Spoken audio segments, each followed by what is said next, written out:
Joey Bosa, and down goes Derek Carr. Now Burrow going to the corner for the home run ball. He's going to be dropped. He's sacked. Here with Daniel Jeremiah and DJ. Normally we're doing this in person, man. It's going to take some getting used to doing it virtually. Yeah, a little different, man. So is the world here, Chris, in 2020. But one thing that does feel normal and gets me fired up is that we have real football to discuss, man. Real games coming your way. Yeah, man, I cannot wait. It starts in Cincinnati for the Chargers. And we're going to talk Joey Bosa today. And I think everybody knows Chargers taking on a rookie quarterback and a left tackle making his first career start in Jonah Williams. You have some plays for us on Bosa fired up, DJ. Yeah, I'm excited to see this. And you think about the connection there. Obviously, you know, Joey Bosa, Ohio State, Joe Burrow, Ohio State before he transferred to LSU. Joe Burrow and Nick Bosa are best friends. So it's going to be fun to watch these guys go at it. But, you know, when you get a chance to study Joey Bosa's game, you quickly realize why the Chargers paid him what they did in this offseason. And I want to show you 3 plays here to give you kind of the full Bosa experience. Let's start with the first one. I want to show you his length, his leverage, and the ability to look and find the football. Watch this first play here, coming off the edge, off the right side. Watch him right here with the length. Boom. Use that length to separate. Now the leverage, drive, and then you see the look and finish. I want to freeze it right when you get here, right there. Watch him get his head and find the quarterback. Feel Gardner Minshew step up in the pocket. And once he does that, he's able to convert inside and finish. So there's the length, the leverage, and the look, Chris. Now, I want to show you the next play here. Because we're in playoff season in the NBA, I thought, you know, this is kind of an homage to what you see when you're watching those NBA games in the bubble, and that's the Euro step, because Bosa has that club in his bag as well, and you're going to see it here again against Jacksonville. What's the Euro step? This is going to look very familiar. Outside, inside, whoop, and then right back outside. Now watch the tackle's feet. Watch his left foot right there. Once that left foot goes back inside, it's over.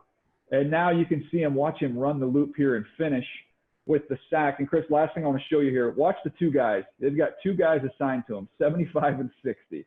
And watch where they end up as Bosa's finishing with the sack here. Right there. That's pretty good. That's pretty good. That's pretty good if you're Joey Bosa. DJ, I think Frank Vogel may want to borrow Bosa for a game or 2 against the Rockets, no?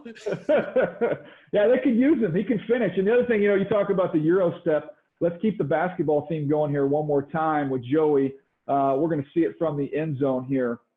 This is the killer crossover. This is something that Tim Hardaway would be proud of. Working here against Colton Miller. Coming off the edge, watch the up and under here. Get a couple hard steps up the field. 1, 2, 3, a little stutter, and then right inside. And that is a direct path to the quarterback. And there's no better finisher than 97 right here, Bosa with the sack. So he's going to get an opportunity in this game to introduce Joe Burrow to the way things are done at the National Football League level. It's going to be fun to watch this Charger defense. It's going to be fun to watch Joey Bosa. And DJ, just the combo of Bosa and Ingram against this offensive line, I have to imagine this is going to be one of the keys to the game for the Chargers. If they want to get this win, get pressure on the rookie quarterback and take advantage of everything you have to offer across the defensive line. Yeah, and you know, look, when Joe Burrow was having success last year at LSU, it was a lot of empty. He was getting 5 guys out into the route, which means you're going to have a lot of one-on-one pass rush opportunities up front. And that's where guys like Melvin Ingram and Joey Bosa should be able to go to work and should open up some lanes on the inside as well. So that's going to be the key to the game. And DJ, speaking of Joe Burrow, listen, we've seen him at LSU, how magnificent he was in that offense. You have a play from, I believe, the Peach Bowl against Kenneth Murray's defense at Oklahoma.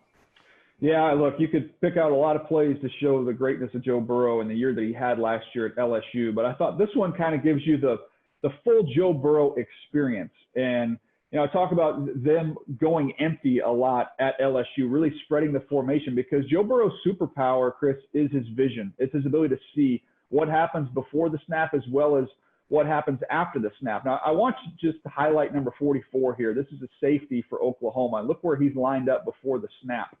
They've got empty. There's 5 wide out there. Burrow sees where his alignment is, and look where his eyes are right off the snap. He sees that he is bailing to the deep middle. And once that happens, he knows right now, I've got man-to-man in the slot with my guy, Justin Jefferson, and I've got a lot of real estate to get this ball down the field on a vertical route. So he sees the pre-snap look. He knows exactly where he wants to go. And look at the separation that he's able to get and then just drop it right in the bucket. I mean, you cannot throw it any better than this. You've got all that space. He's on time, he's in rhythm, and he delivers a strike. Now, I want you to see this, Chris, from the end zone, because you can see why you get the nickname with Joe Cool and just how comfortable and confident he is. As he gets the snap, I want you to look at his head. He's going to be able to hold the safety. He sees it immediately.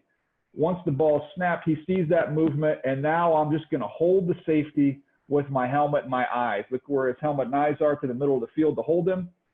And then cool as can be, drop it right in the bucket. Look how comfortable he is just throwing this football, and after he throws it. Just, I think you said it when we were talking earlier, Chris. It's just a stroll in the park for Joe Burrow. It is, and by all indications, that's what you're hearing out of Bengals camp, how poised, how cool, calm, collected he is. The chess match between Gus Bradley's defense and Burrow, and you take into account, listen, the Bengals have some weapons that can do a lot of different things. We're talking about A.J. Green, Ross, Tate, Boyd, Higgins, a lot of guys at Burrow's disposal. Yeah, another thing I would add is going to be the key in this game is Joe Mixon, because if you look at that LSU team with Joe Burrow, Clyde Edwards-Helaire was always that safety valve for him. They were able to spread people out. He was able to get the back involved in the passing game and find matchups to their favor. Joe Mixon just got all that money from the Cincinnati Bengals. He's one of the best backs in the National Football League. It'll be interesting to see how they deploy him in this game. Are they going to, put him out in the formation, put him out in the slot, maybe even split him out wide and try and find matchups there? And that, ironically, as we were watching the Oklahoma game, might be where a guy like Kenneth Murray comes into play because of his athleticism, his ability to match up with a guy like Joe Mixon. It's going to be a fun chess match. And no preseason games, no tape, DJ. We're just going straight to week one, man. I cannot wait. Yeah, look, we don't know what we're going to get. We don't know what we're going to see, and neither do the Bengals in terms of what the Chargers are going to do because they have a new quarterback as well. So a lot unknown as we head into week one across the National Football League.